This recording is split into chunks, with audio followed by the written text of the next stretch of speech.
Mayam punamakpu amuka na taram nokchari amasung kurumjari ngasigi maruiba pawda kukizo militant na mitai da akanba warning thamlakre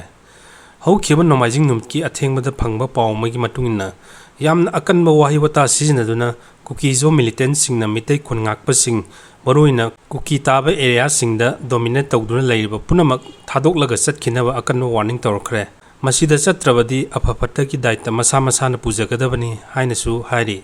Video asida uriba kukizo militants sing asina Manipur ki Chief Minister N Birena Santi Puroknaba haibisi yaningde aduga hojik thokliba conflict asibuna thairaga thamli haina su phongdokli makhata na metei khungakpa singna kuki taba area maroina kangpokpi Chuchampur road ta nungtigi ambush chathai haina su oidaba mayam am phongdokli kukizo militants sing asina makhata na metei khungakpa singna lepa leitana kuki taba khun sing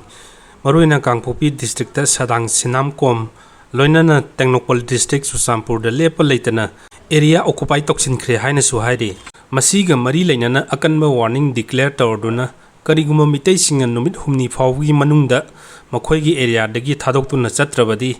akanma mongda moigi area loksinaba honaragani haina su phongdrokli Meitei militants are laying ambush every day in Kangpopi, Chuchampur Road,